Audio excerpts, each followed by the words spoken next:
What is up, everybody? Today we are going to be doing another Steelbook unboxing. It is March 5th, Monday, March 5th. So it's actually, like I mentioned in my,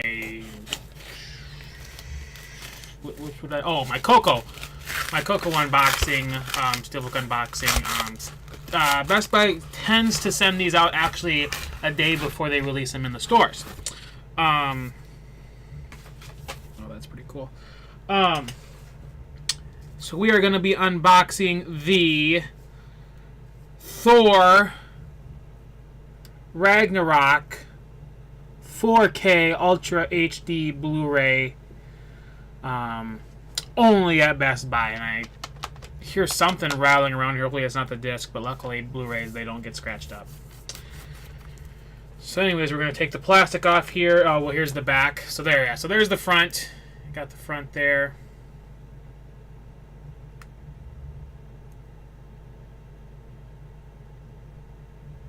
Got the front. And you've got the back. Kind of explaining what you get. 4K Ultra HD. With Ultra Play, jumps instantly to the movie, 4K resolution, high dynamic range, wider color spectrum, immersive audio with Dolby Atmos, whatever you pronounce that shit. Blu-ray that's got deleted scenes, gag reel, getting in touch with your inner Thor, Unstoppable Woman, Hela and Valkyrie, Finding Korg, exclusive short Team Daryl with Thor gone, Dale runs an ad for a new roommate, director's commentary, and more. I hadn't before I went. So I saw Ragnarok in theaters 3 times, once in 3D and 2 times not in 3D, because generally my theater only plays it for 1 week in 3D, unlike they did with Black Panther, where they actually played it 2 weeks. But yeah, most movies that they play in 3D, they only play one week in 3D. So. I was gonna say, I think this looks a little different than what I originally saw when they sent me the email that it was shipping. So anyways, here is the front again without the plastic on there.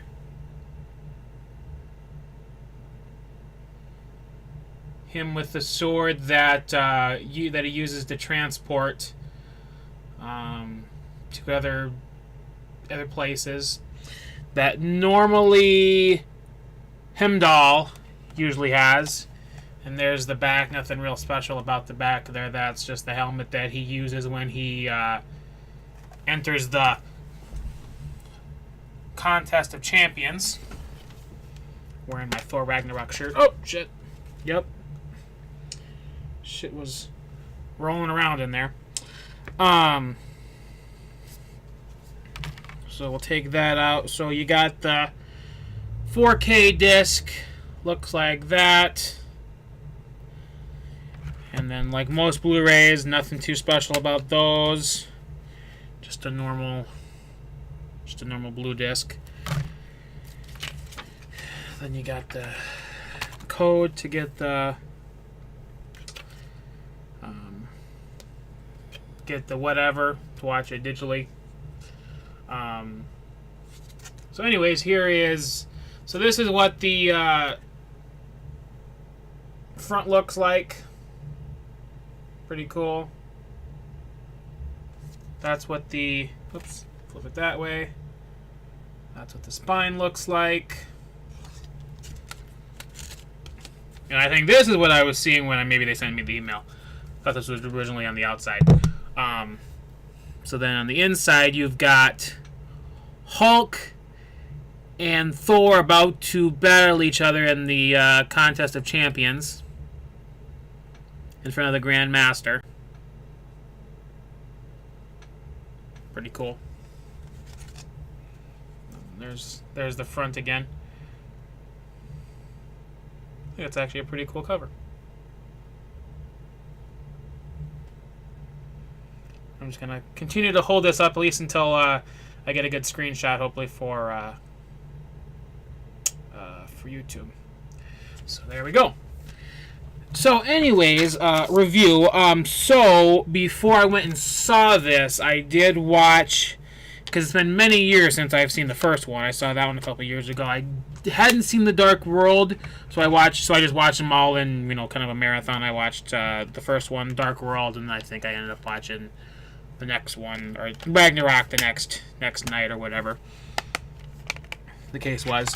So, I would definitely say Ragnarok was the better of the trilogy. It was the best of the trilogy. It was a lot less serious, which depending on what you like in your movies, in your superhero movies, maybe you didn't like that as much, but I liked it. It was definitely a lot more comedic driven.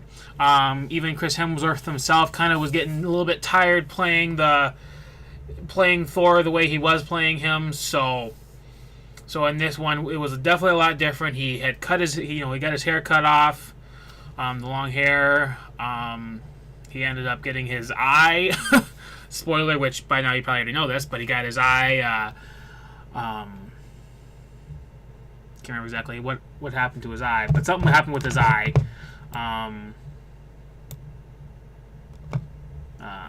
Gila, the villain of the movie, I can't remember exactly what he did. What stabbed something in his eye. I'm trying to remember what the. I'm trying to remember what happened. Something with his eye, and he loses his eye. Loses an eye. I don't know exactly how it is, but it kind of his father, doesn't have lost his eye somehow as well. So it kind of plays on that a little bit. So, it is a little bit different, as the main villain Gila in this movie is his sister, which isn't the case in the comics. He's actually Loki's sister, older sister. Or she plays the older sister in this movie of Thor, and she's the goddess of death, based on the deity Hel, who is inadvertently released from prison.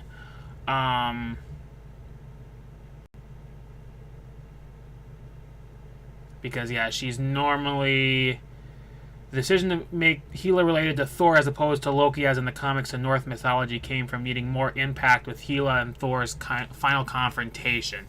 Evidently, there wouldn't have been as a big of a final confrontation if she wasn't Thor's sister. Because Thor still really doesn't care too much about Loki, even though they're brothers, but they're really not brothers. I think this is where he finds out that. Or it might have been in Dark World. Actually, it might have been Dark World. Where how he figures out he's not actually his real blood brother, but was adopted by. I'm trying to remember his name now. By Odin. So, yeah. So basically, you find. I think that happened in Dark World, but. You find out that he's not actually. Yeah, I think I'm pretty sure that was Dark World, where you find out that Loki is not Thor's actual brother. He was whatever the hell he was, some other whatever, and he just kind of can kind of change what he looks like, so he looks more human or whatever. So anyways, Gila is released from prison. I'm guessing. Yeah, she's inadvertently released from prison somehow. I don't remember exactly how she was released from prison. But she was released from prison. And the movie starts off with Thor locked up in some sort of cage, and he releases himself somehow, and trying to remember how that happens. I don't think he's in the same place where Hulk is to begin with. No, because that happens later.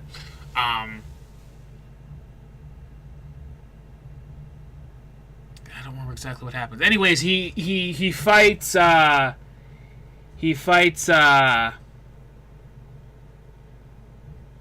shit, what was that guy's name? I'm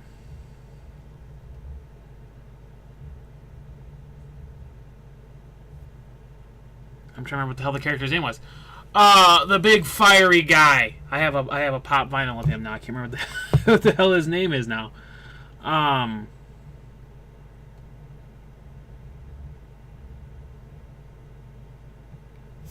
What the hell was that guy's name?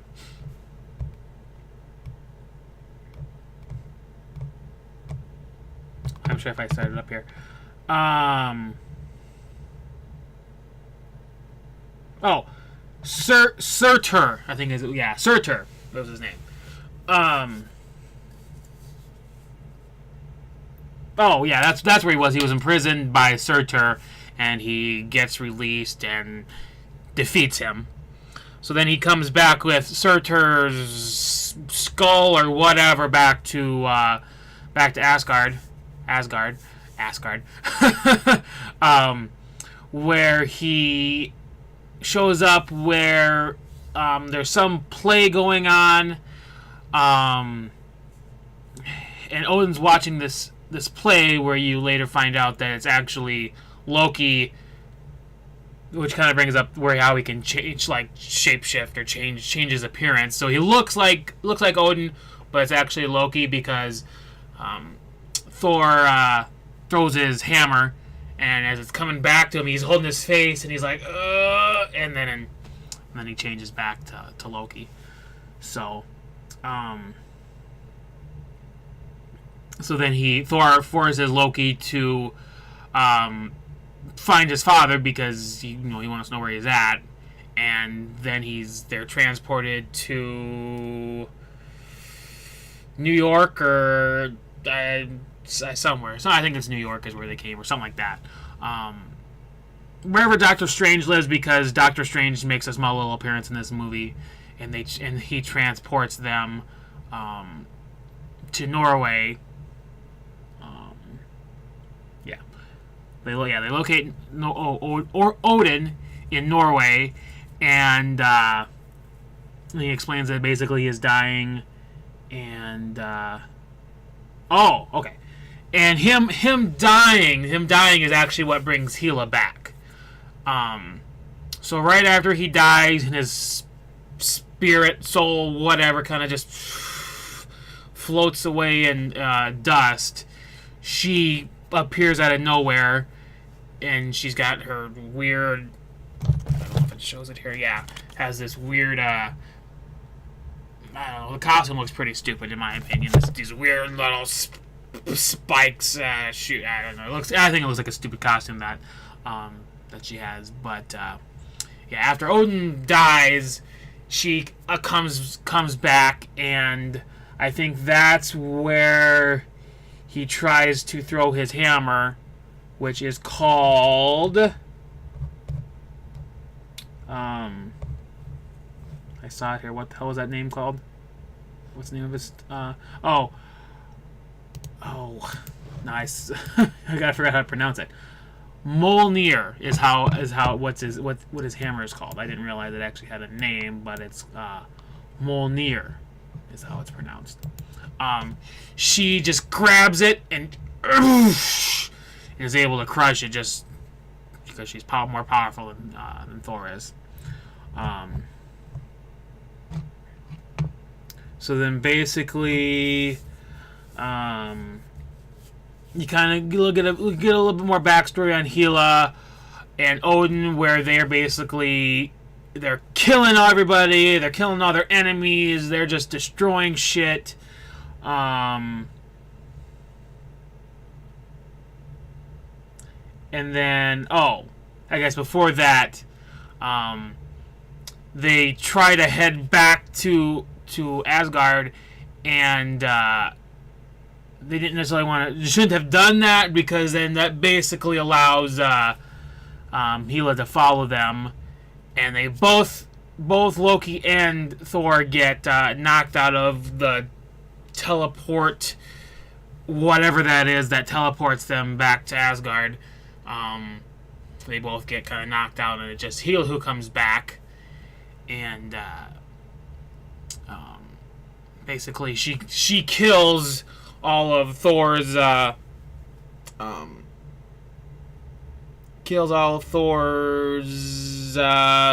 allies or people who normally would fight with him.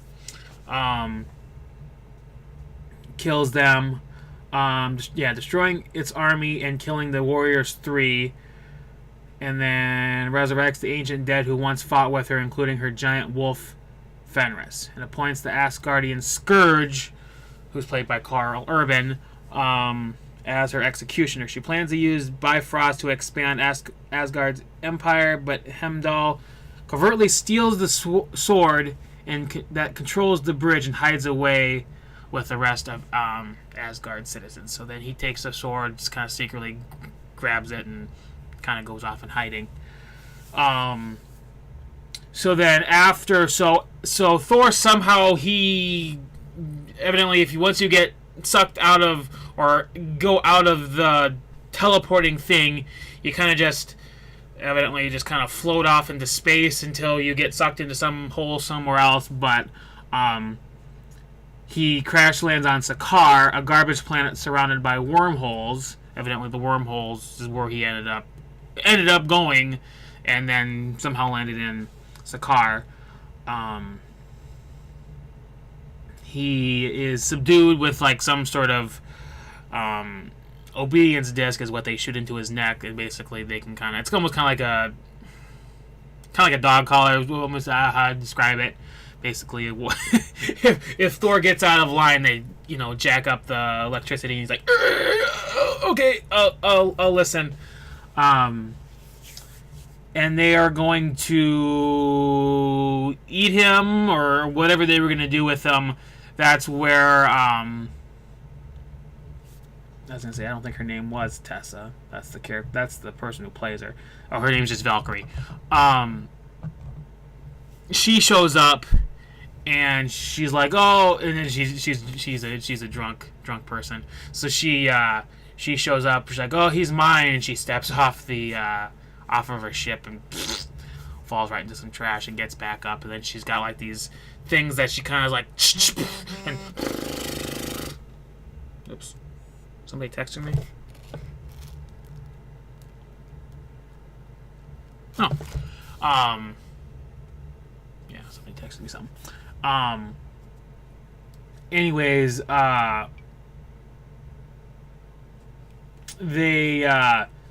so Valkyrie takes Thor to the Grand Master, played by Jeff Goldblum. Kind of a very funny character there. There's so many there's a lot of funny moments in this movie. It's like, it's very, very, a lot more funny moments than the other two Thor movies. Probably both Thor movies put together, this is way more of a comedic movie than those other two movies. But anyways, takes him to the Grand Master, and the Grand Master decides that he's going to fight in the Contest of Champions against Thor. He doesn't realize he's fighting Thor. I guess before he fights Thor, he gets put in this kind of like a containment thing with a couple of other fighters, and he meets this Korg guy, who this Korg, every time he basically steals any scene he's in. Kind of reading or watching some videos, reading up on the history of Korg. He's, they kind of change stories of these kind of characters every once in a while, but Korg, he pretty much steals every scene that he appears in. He's just a funny character. So anyways, he's made of rocks, Korg is. 10 minutes to get 76 steps. Okay. I should be able to get this done in 10 minutes. God, what the fuck? Who's keep buzzing me? Son of a bitch. Anyways, so he gets out there, he puts on his helmet, and that's when he cuts his hair. Where he gets his hair cut or whatever, and then he's getting ready to fight, and he hears this. He's like, "Oh shit, who's this?" And Hulk comes in. He's like, "Yes!" He's like, "Oh, he's a friend from work." And Hulk is, not as he's not happy or whatever. And then Loki sees that shit, and he's like, I gotta get the fuck out of here. And then basically, Hulk pretty much smashes Thor around exactly. I saw a side-by-side comparison, and he basically smashes Thor around just like he did Loki in the Avengers, which was funny.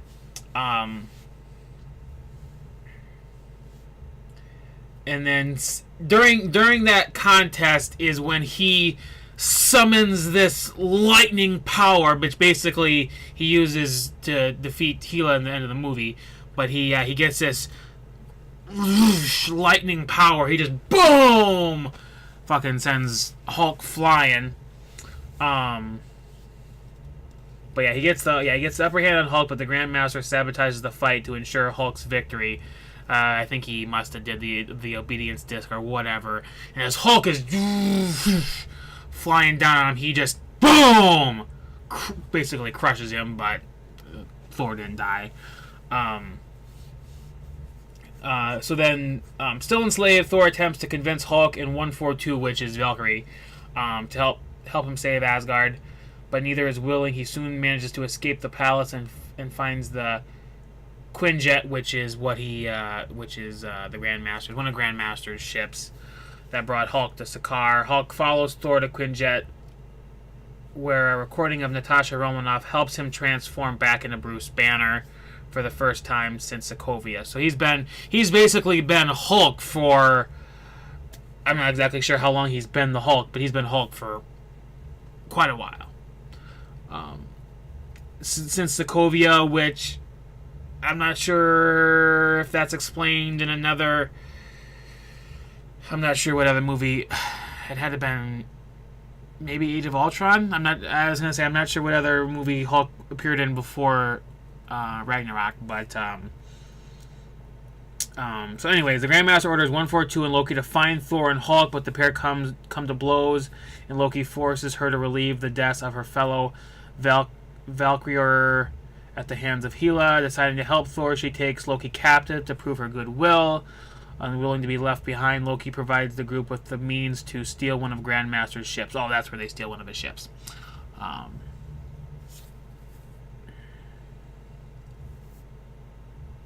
Let's see here. They then liberate the other gladiators, who, led by Korg and Meek, who is like this slimy, I don't even know what the hell he is. I guess if I click on this here, it'll tell me what he is. Some sort of, no. I was going to say, whatever this picture is showing me doesn't look like what he looks like in the movie, but he's some sort of like slimy, sluggy type creature.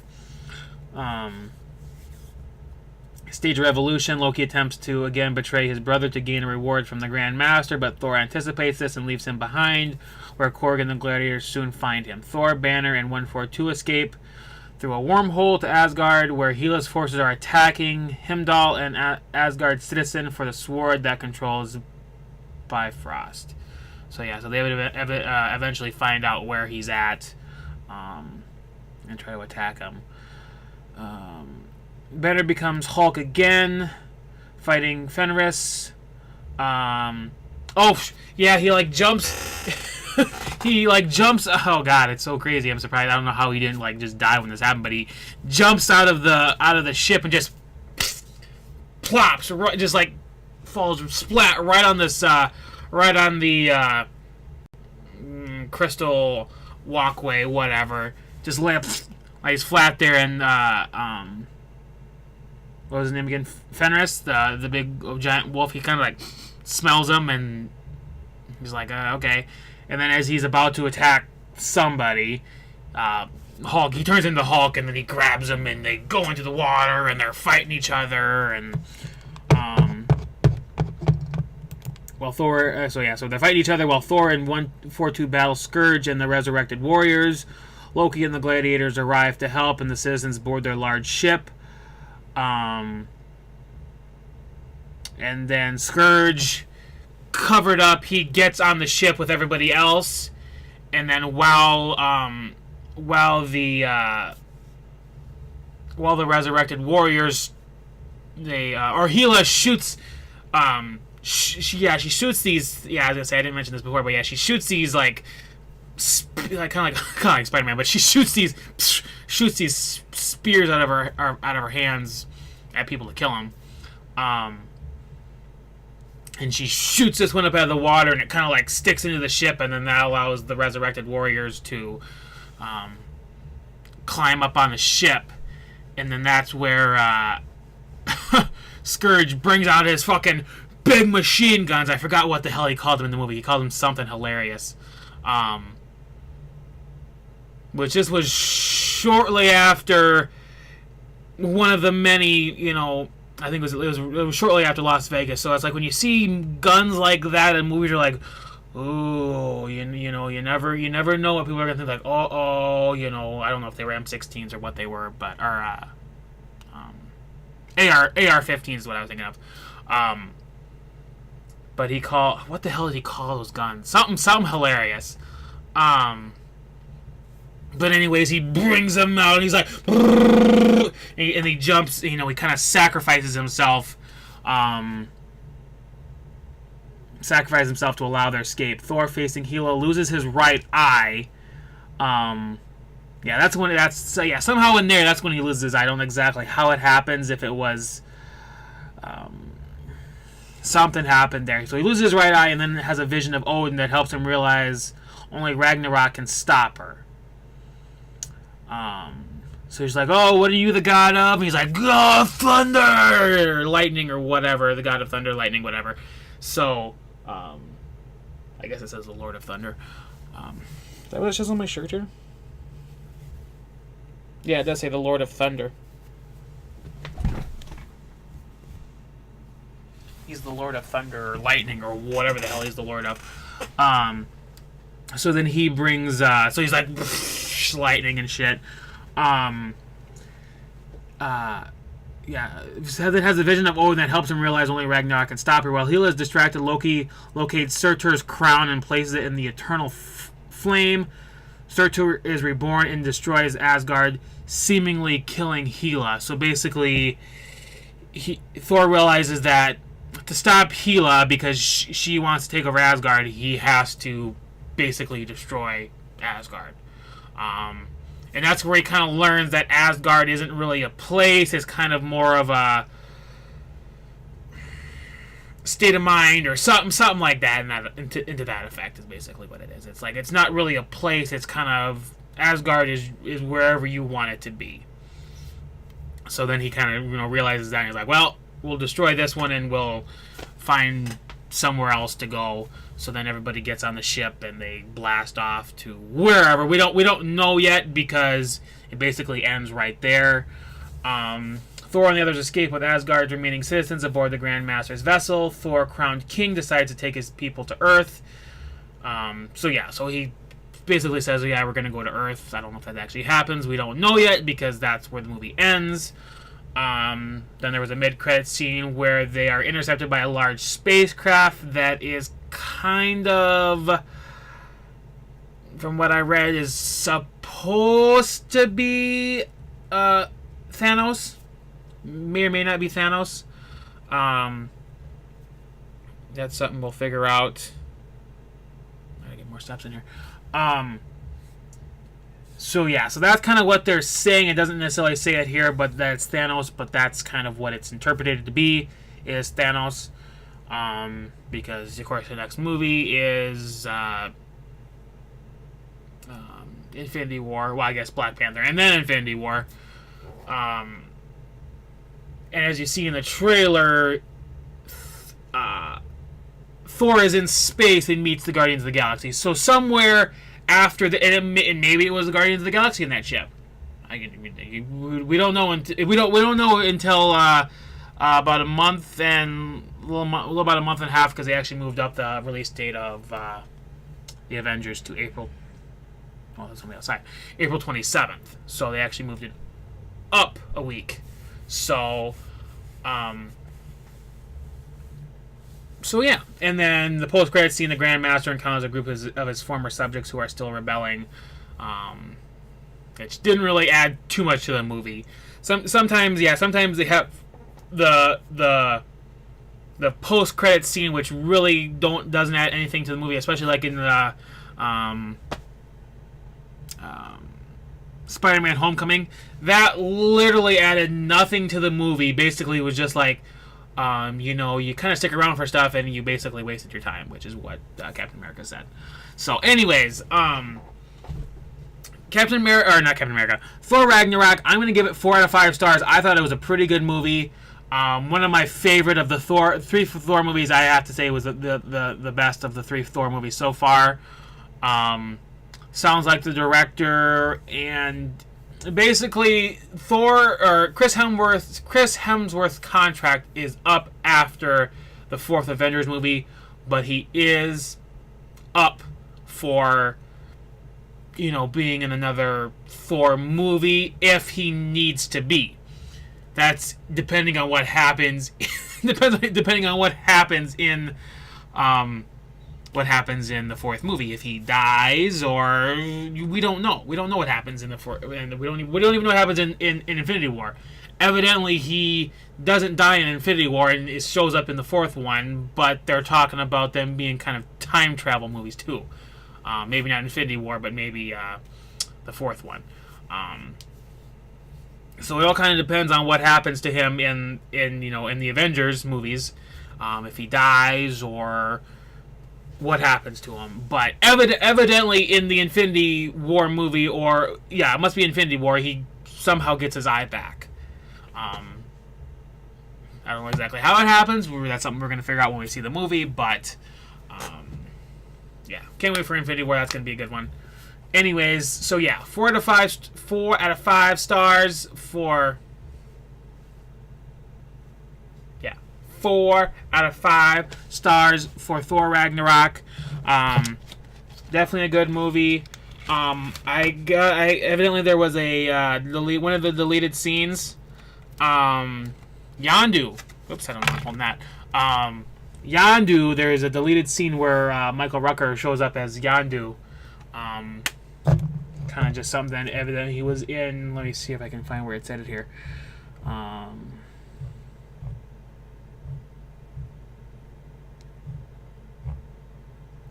Where did I see that at? Somewhere in here. There it is. In one of the deleted scenes, Michael Rooker makes an appearance as Yondu, reprising the role from the first 2 Guardians of the Galaxy films. James Gunn, writer and director of the Guardians films, clarified that the appearance of Yondu was never meant to appear in the final film, and that Rooker was on a nearby set recording material for the Halloween variant of the theme park attraction Guardians of the Galaxy Mission Breakout, and decided to stop by the Ragnarok set to goof around. So evidently he got all painted up blue. Goof around, he got painted up blue and dressed up as Yondu for just to goof around, evidently. So that's kind of a scene I want to see. Yondu. When you see the first Guardians of the movie, you're kind of like, you don't really like Yondu, but when you see the second Guardians of the Galaxy movie, you fall in love with him, because I guess I haven't done my review on Guardians of the Galaxy yet. I still haven't even opened the steelbook that I got. But you after that movie, you fall in love with Yondu. When what happens to him happens, and they have the funeral for him. That's a very sad moment. Every time I see it, I kind of tear up. It's pretty sad that what happened to him. Thor Ragnarok, the biggest money maker of the series. So it's almost like they kind of, how they do shit. If movies continue to make tons of money, they're gonna make more of them just to make more money off of them until they don't make any money off of them anymore. Kind of got a little indented cover too. I like that. So anyways, so we got Thor Ragnarok, 4 out of 5 stars. Check it out. It's a good movie. Even if you're, and I don't even think you necessarily have to see the other Thor movies to watch this one. It doesn't hurt but you don't necessarily have to. It almost stands out on its own. But yeah, anyways, 4 out of 5 stars. Thor Ragnarok, check it out. It's a good movie. Very funny. Has very funny moments. Yeah. Check it out. Anyways, thanks for watching, guys. Like, comment, subscribe, and comment down below with what you thought about Thor Ragnarok. If you liked it, if you didn't like it. Let me know your thoughts on what you think about Thor and the Hulk and all the other superhero movies. What do you think about them? I want to know. Comment down below. Anyways, later, guys.